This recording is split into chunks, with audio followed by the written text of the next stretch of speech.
हुजूर की जिंदगी देखो, हर जवान कहता है मुझे हुजूर से प्यार है। उनकी जिंदगी देखो, मेरे हुजूर की उम्र शरीफ कितनी थी जब पहला निकाह किया? कितनी उम्र थी हुजूर की जब पहला निकाह किया? बाज़ाहिरी उम्र बताओ। हाफिज जी तुम नहीं बोलोगे भाई, बाकी बोले जो जवान स्कूल में पढ़ते हैं, जिन्हें नाज है कि मुझे मैथ में मेरे इतने परसेंट नंबर आए, इंग्लिश में इतने आए, वो बताएं हुजूर की कितनी साल उम्र थी? अल्लाह सलामत रखे जवानों, कभी तो मौलवियों के पास चले जाया करो, कभी तो पढ़े लिखों से दुआ सलाम कर लिया करो। हुजूर ने पहला निकाह किया था तो 25 साल उम्र मेरे हुजूर की थी। कितनी? बोले कितनी? मेहमान लोग तो ये सोच रहे हैं हम तो खाना खाने आए थे, जलसा सुनने तो आए नहीं थे। अब जब बिस्तर ना दिए, कुर्सी बिछा दी तो मजबूरी है बैठना। कितनी उम्र थी? बोलो भाई, पीछे वाले तुम बोलो कितनी? अल्लाह सलामत रखे, और जोर से कितनी? 25 साल उम्र थी। और जिससे निकाह किया मेरे हुजूर ने, हजरत खदीजतुल उमरा की, खदीजतुल कुबरा की उम्र शरीफ थी 40 साल। आज सोशल मीडिया पे आग लगी है ना कि बताओ ये इतनी पारसा कहते अपने नबी को, उन्होंने कितनी कम उम्र की बच्ची से निकाह किया। और कुत्तो, कभी देखो मेरे हुजूर ने पहला निकाह 40 साल की बेवा से किया था। 40 साल की बेवा से। जो तुम कहते हो अगर तुम्हारा ख्याल दुरुस्त होता तो 25 साल में मेरे हुजूर 11 साल की लड़की से निकाह करते। और अगली बात बताऊं, 40 साल की बेवा से निकाह किया और 25 साल साथ गुजारे, दूसरा निकाह नहीं किया। 25 साल तक दूसरा निकाह नहीं किया। जितने दिन तक खदीजतुल कुबरा जिंदा रही, मेरे हुजूर ने दूसरा निकाह, बोले दूसरा निकाह नहीं किया। और निकाह की भी हालत देखिए, अल्लाह अकबर। उस वक्त मेरे हुजूर की जवानी का, एक तो माइक बहुत अच्छा, वो भी टू टू पू पू हो रही है। दुरूद शरीफ पढ़िए, सल्लल्लाहु अलैहि नबी उम्मी वालिही सल्लल्लाहु तआला अलैहि वसल्लम, सलातुन व सलामुन अलैका या रसूलल्लाह सल्लल्लाहु तआला अलैहि वसल्लम। मेरे हुजूर की उम्र शरीफ कितनी थी? सारे बोले फिर से, याद है ना सबक? कितनी? अल्लाह सलामत रखे बेटे, कितनी थी? हाँ, अल्लाह तेरे माँ बाप को सलामत रखे, तेरी नस्लों में बरकतें करे। हाँ, 25 साल उम्र शरीफ थी। तो उस वक्त में हजरत खदीजतुल कुबरा, जिनको मलिका अरब कहा जाता था, इतनी अमीर थी, इतनी अमीर थी कि उनको मलिका अरब कहा जाता था। कई बार की बेवा थी। आखिरकार जो भी निकाह करने का ख्वाहिश करता था वो आपकी दौलत की वजह से करता था। उन्होंने अहद कर लिया मुझे निकाह करना ही नहीं। इधर मेरे हुजूर की उम्र शरीफ 25 साल हुई। अमीर इतनी थी कि बेशुमार अमीर, सबसे बड़ी ताजिरा थी मक्के की। तो आपका जो सामान लोग लेके जाते थे उसमें चोरी कर लेते थे। तिजारत इतना बड़ा अमल है, फरमाया गया जब तक ये उम्मत तिजारत करेगी कभी दब नहीं सकती है। और जब से हमने तिजारत छोड़ी है तब से हम जलील हो रहे हैं। नौकरियों के चक्कर में पड़ गए ना, नौकरियों के, इन नौकरियों ने कुत्ता बना दिया आदमी। बिजनेस करो, अल्लाह तुम्हारे घर में बरकत अता फरमाए। और रह गई बिजनेस की भी बात, अल्लाह माफ करे, तिजारत कर रहे हैं तो कसम खा के कहता है ये भैंस पूरी में 61,000 की लाया हूं, हजरत तुम्हारे लिए समझ लो 60 की, 1,000 का घाटा मैं नहीं ले लिया। ये झूठ और कसमें खा खा के, और भाई तेरा माल है तेरी मर्जी, 61 की ला के 1 लाख की बेच, तेरी मर्जी, लेकिन झूठ बोल के हराम ना कर, झूठ बोल के हराम ना कर। अल्लाह ने तिजारत में बरकत रखी है। 5 की ला के 55 की बेच, तेरी मर्जी, तो हमने तिजारत अपनी हराम कर डाली झूठ बोल बोल करके। हजरत खदीजतुल कुबरा अपना सामान भेजती थी, जब लोग लेके जाते ना तो उसमें घाटा दिखाते थे और चुरा लिया करते थे। एक दिन अपनी सहेली से कहने लगी कि कोई ऐसा बंदा मिल जाता जो ऐसा ईमानदार होता जो मेरे सामान को हिफाजत से पहुंचा देता। तो उस सहेली ने कहा खदीजा एक मशवरा दूं? कहा कौन सा? कहा मक्के में एक नाम है लफ्ज़े मोहम्मद, बोलो सल्लल्लाहु अलैहि वसल्लम, का यतीम है लेकिन उनकी दयानत के चर्चे हैं। अपने तो अपने गैर भी अमीन कहते हैं, क्यों ना हो तो उनको अपना माल तिजारत दे दे और उनको अपनी तिजारत का माल दे करके उनसे अपना तिजारत का काम करा। तो कहा यह काम होगा कैसे? कहा मैं उनके चचा को बुलाती हूं, उनके चचा अगर चाहेंगे तो वो ये काम कर देंगे। तो चचा आए अबू तालिब। हजरत खदीजतुल कुबरा ने अबू तालिब से बात कही कि मैं चाहती हूं कि तुम्हारे भतीजे मेरे माल को मुल्क शाम लेकर के जाए और मेरे माल की तिजारत वो करें। तो चचा का जवाब जानते हो? चचा कहने लगे मेरा भतीजा बड़ा खुददार है, लालच में कोई काम नहीं करेगा। का फिर का एक तरीका है, जब मैं कहूंगा कि एक बेवा है जिसका कोई वारिस नहीं, उसके माल की हिफाजत करनी है, अलबत्ता तरस खा के वो तुम्हारे माल की हिफाजत जरूर कर डालेगा। क्या कहा कि लालची नहीं, और लालच का नाम सुनोगे तो होगा ही नहीं। कब मैं बताऊंगा कि बेवा है, उसका कोई आसरा नहीं, लोग माल चुरा लेते। कहा ठीक है, जैसे तुम्हारी मर्जी। अबू तालिब आया के हुजूर से बात की। मेरे हुजूर ने फरमाया मैं खुद बात करना चाहता हूं। अब हुजूर की शान सुनो। और जवानों, हुजूर से प्यार करो, गाने सुनना भूल जाओगे कसम से जिस दिन हुजूर को समझ गए। हाँ, लीडे तो होंगी कानों में, लेकिन गाने नहीं होंगे, मुस्तफा की नात के तराने गूंजा करेंगे। अकेले लेटा करोगे, तकरीरें सुना करोगे। अल्लाह अकबर। हुजूर ने कहा चचा मैं खुद मिलना चाहता हूँ। जनाब अबू तालिब ने खदीजा से कहा मेरा भतीजा कल मिलने आएगा।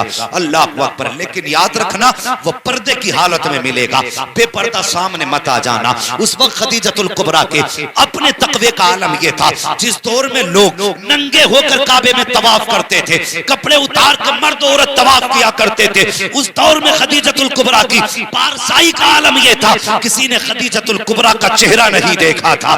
ये खदीजतुल कुबरा की पारसाई थी, किसी ने नंगे सर खदीजतुल कुबरा को नहीं देखा था। ये उनके घर की पाकीज़गी थी। कब मेरा भतीजा आएगा। अल्लाह अकबर। खदीजतुल कुबरा कहती हैं कि मैंने कहा ठीक है भेज दीजिए। हुजूर तशरीफ लाए, मेरे दरवाजे पे पर्दा पड़ा हुआ था। जैसी पर्दे के पीछे हुजूर आए हैं, वो कहती मेरा रुख दीवार की तरफ था, और कहती कि जैसी दरवाजे पे हुजूर आए हैं, मैंने क्या देखा, हुजूर के चेहरे की रोशनी पर्दा पार करके मेरे मकान के दीवार पे पड़ने लग जाती है। मैं सोचने लगी या अल्लाह, सूरज भी इस तरफ से निकल रहा है, रोशनी इधर से आ रही है, फिर ये रोशनी किस चीज की है, ये चांदनी किधर से फूटी है। कहती मैंने मुड़ के देखा तो क्या देखती हूँ, कोई नूर वाला चेहरा था जो पर्दे के उस पार था, रोशनी मेरे घर को मुनव्वर करती जा रही है।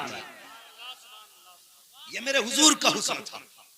फरमाती पर्दे के अंदर से बात हुई, हुजूर ने कहा ठीक है मैं आपका माल ले जाने के लिए तैयार।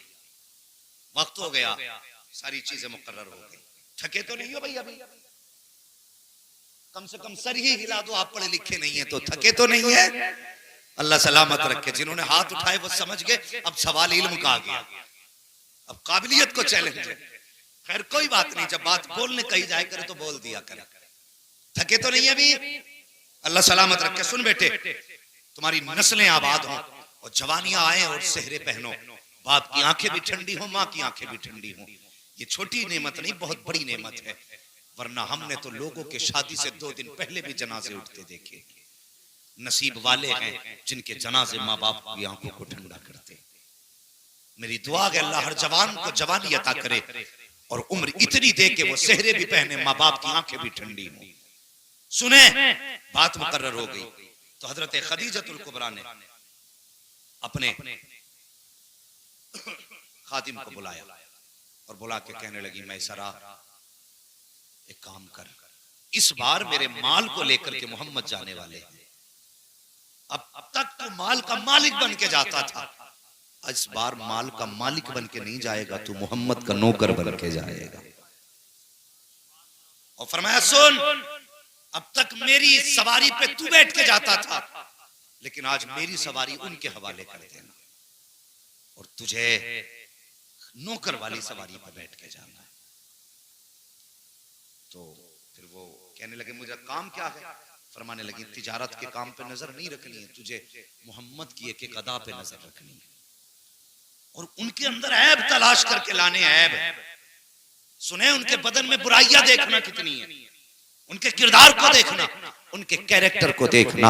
अल्लाह अकबर। अगला दिन आया जब सवारी के लिए काफिला तैयार हुआ और मुसाफिरों का काफिला जाने लगा, माले तिजारत भी जाने लगा। हुजूर सबसे आला नस्ल के ऊंट पे बैठाए गए हैं। अब मैसरा जो मालिक बन के जाते थे आज खादिम बन के जा रहे हैं। जब आला नस्ल के घोड़े पे हुजूर को बैठे देखा है, अब अबू जहल के पेट में दर्द होने लग जाता है। वो सोचता है कि इनको ये सवारी क्यों दी गई है, इनको ये सवारी किस लिए दी गई। अल्लाह अकबर। जब ये बात उसने कही का मैसरा बता तो सही, इनको ये सवारी किस लिए। का आज ये मालिक बन के जा रहे हैं। अल्लाह अकबर। हसद की वजह से पेट में दर्द उठा। अबू जहल, अबू लहब, उतबा, शैबा, बड़े बड़े सब ये सरदार काफिले में थे। जब ऊंट सवारियां चलने लगी, हुजूर की सवारी भी आगे बढ़ रही थी। काफिला चलता रहा चलता रहा। चलते चलते काफिले में एक ऊंट बड़ा कमजोर था, जमीन पे बैठ जाता है। माल का लदा ऊंट था। सारे लोगों ने उठाने की कोशिश की लेकिन ऊंट नहीं उठा। अबू जहल कहता लाइए हम उठाएंगे,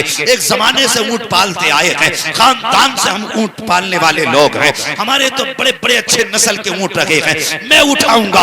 वो भी आया, ऊंट नहीं उठा। अब गुलाम मैसरा कहता है कि अगर इजाजत हो तो मैं उसे बुला लाऊं जिसके इशारे से ऊंट उठ जाएगा। का किसकी बात करता है, का बस इजाजत तो दो। वो दौड़ करके गया, मेरे हुजूर से जाके कहने लगा जनाब चलिए तो सही। एक ऊंट बैठ गया है, उठने का नाम नहीं लेता है। जब मेरे हुजूर चल करके आए हैं, अबू जहल ने कहा लगाया कि ये जवान क्या उठाएगा, इसका तजर्बा ही क्या है, ये क्या जानवरों के बारे में जाने।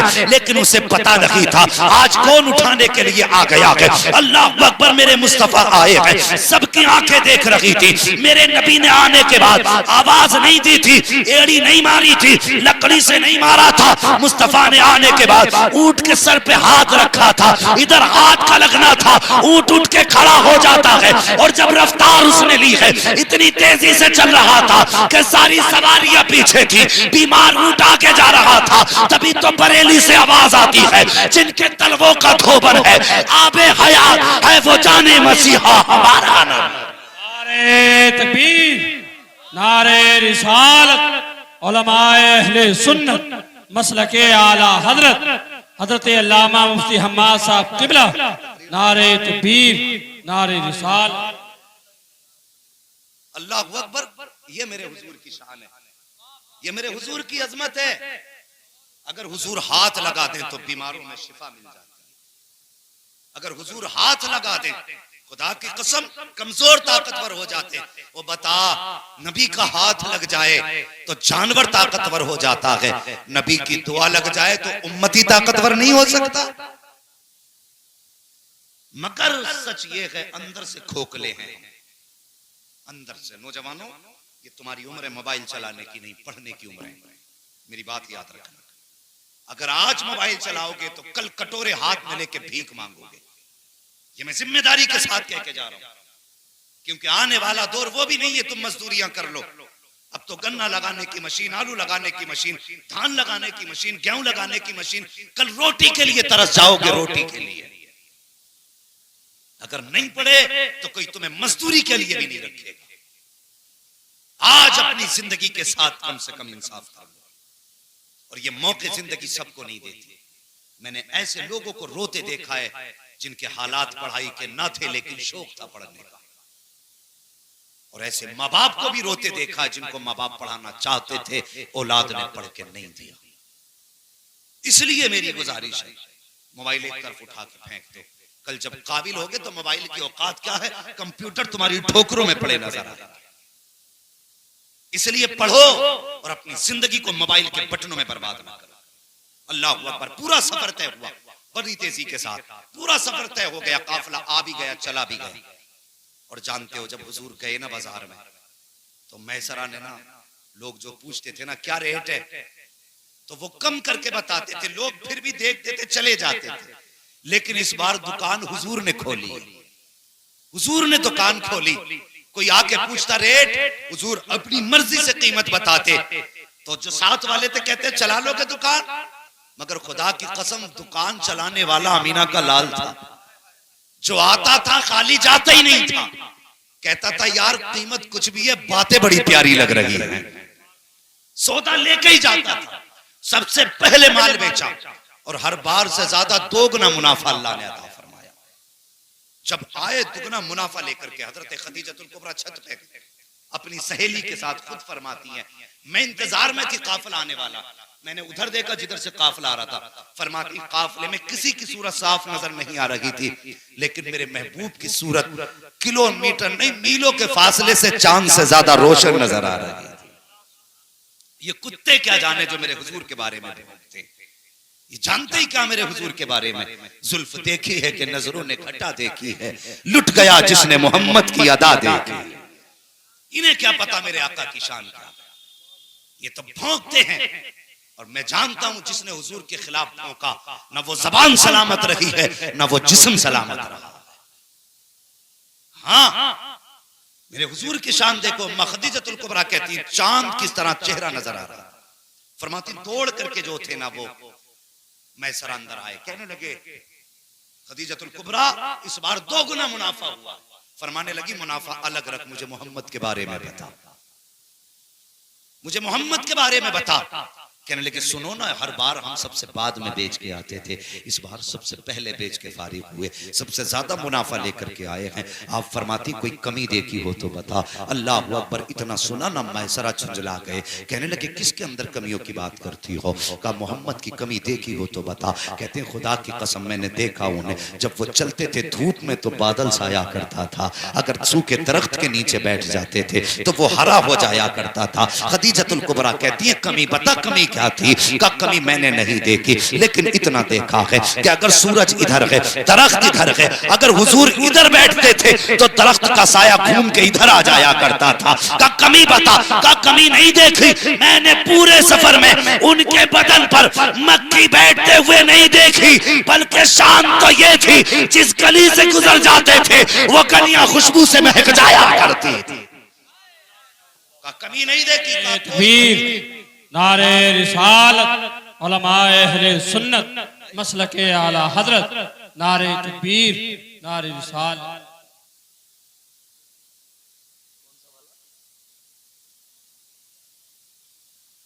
सुने, अच्छा जी सुने, अल्लाह सलामत रखे। तो फिर आपके जहन में ख्याल आया कि मैं निकाह करूंगा। जिसके दिल में यह ख्याल था मुझे निकाह ही नहीं करना, फिर उन्होंने फैसला किया अब मुझे निकाह करना है। ये पैगाम हजरत खदीजतुल कुबरा की तरफ से आपकी सहेली के जरिए हुजूर तक आया।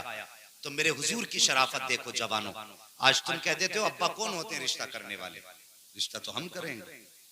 तो ये जो कह देते सुने, हुजूर के पास जब रिश्ते का पैगाम आया, मेरे हुजूर ने फरमाया मुझे ये फैसला नहीं करना, ये फैसले के लिए मेरे घर में मेरे बड़े लोग मौजूद हैं। का जो चचा कहेंगे वो होगा। हुजूर के चचा की मर्जी से रिश्ता हुआ, फिर निकाह हुआ। 25 साल मेरे हुजूर ने हजरत खदीजतुल कुबरा के साथ गुजारे। 25 साल, और 25 साल में एक दिन भी मेरे हुजूर से हजरत खदीजा को रत्ती भर शिकायत नहीं हुई। ये जिंदगी गुजारने का उसूल। अल्लाह अकबर, ये निकाह हुजूर का हुआ। आज हुजूर के कदमों की बरकत है कि तुम्हारे मेरे घर में निकाहों की बरकतें नजर आ रही, निकाहों की बरकतें नजर आ रही है। बेटों से गुजारिश करूंगा, सारे बेटों से मेरी गुजारिश है, निकाह के लिए ना माँ बाप को बड़ी खुशी होती है, निकाह के बाद इनका दिल मत तोड़ना, 4 महीने बाद अलग होके मत बैठना। इसलिए कि जब तुम दूल्हा बने थे तो सबसे ज्यादा बलाएं तुम्हारी माँ ने दी। जब तुम दूल्हा बन के चले थे तो तुम्हारे दूल्हा बनने की खुशी सबसे ज्यादा तुम्हारी बहन को थी। जब तुम्हारे सर पे सेहरा था तो बहन तुम्हारे सेहरे पे खड़े होकर के नजरें उतार रही थी। आज मुझे बता वो बहन बेगानी कैसे हो गई? आज उस बहन को आंखें निकाल के क्यों देखते हो? क्या इसने तेरे सेहरे की खुशियां नहीं की थी? क्या माँ ने निकलते निकलते तुझे दुआएं नहीं दी थी? क्या बाप तेरी शादी में इतना खुश नहीं था कि उसके पैर जमीन पे नहीं थे? जब वो इतना खुश था, आज इतना बेगाना क्यों हो गया कि वो तेरे जहेज के लाए हुए बेड पे बैठ नहीं सकता? तेरे सोफे पे एक दिन बाप नहीं बैठ सकता? ये तेरा बाप है, बाप शरीक नहीं, जिसके बारे में मेरे नबी ने कहा ये तेरे माल का भी मालिक है, तेरी जान का भी मालिक है। आज इसमें इतने कांटे हो गए, निकाह के बाद बाप भी कुछ नहीं, मां भी कुछ नहीं, जो कुछ है बीवी है, याद रखो जो बीवियों की गुलामी किया करते हैं वो दुनिया के तलवे चाटा करते हैं, और जो माँ बाप की गुलामी किया करते हैं वो सारे जमाने पे हुकूमतें किया करते हैं।